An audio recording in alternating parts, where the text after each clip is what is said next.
Well, good afternoon. First of all, I want to thank the committee for allowing me to briefly present my DEI initiative. I really just wish I could be there, mostly to hear what the others have to say.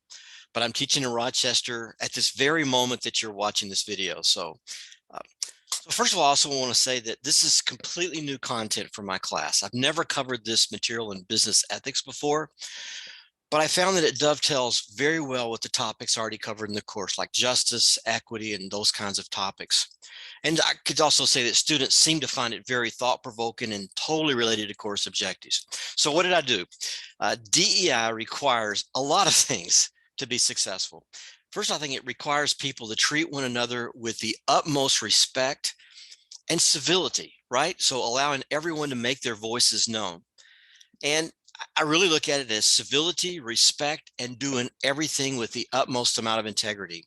So how did I handle this? Well, before class time, I had students in my class complete a civility respect questionnaire as homework, and they had to turn that in on Canvas and reflect upon the results. And that was hard for them, but at least it gave them sort of a baseline measure of how they were doing. And it also enumerated lots of things that have to do with respect and civility.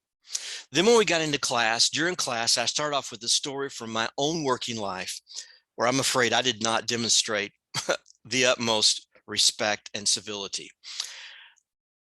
And I left them kind of hanging, like, what happened after that?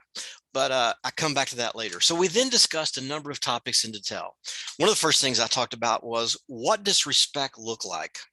And what does disrespect look like?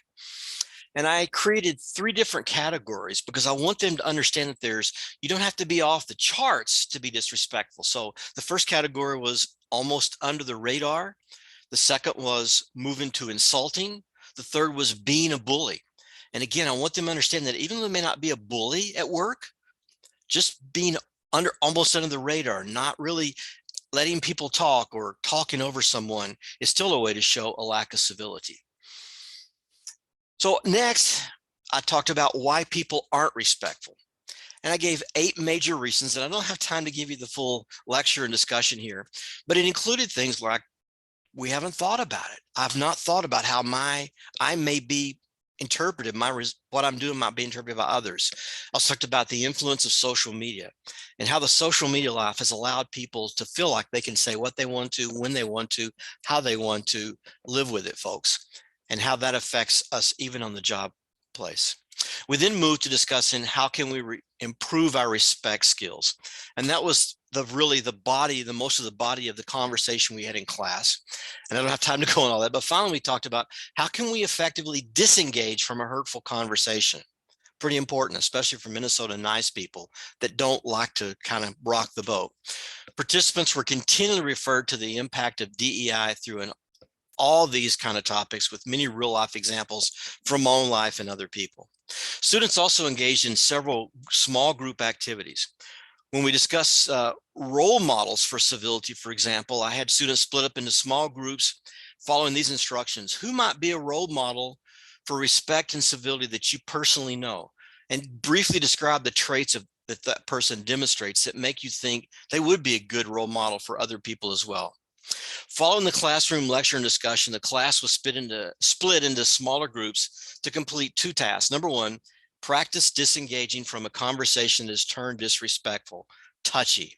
I didn't want to create a disrespectful conversation just for the sake of the exercise, so I had to craft a way to do this without getting into disrespect in the exercise itself.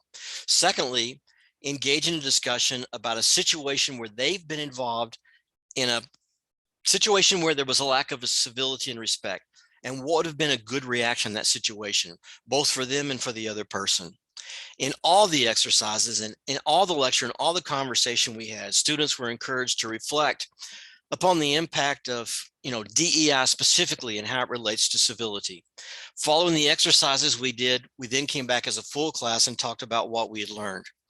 The results, when I gave an anonymous survey at the end, the students really did understand DEI better, and they felt that the lecture, the conversation we had, and everything else was very helpful in them learning more about how to be civil in a workplace and what to do going forward. Thank you for allowing me to tell about this.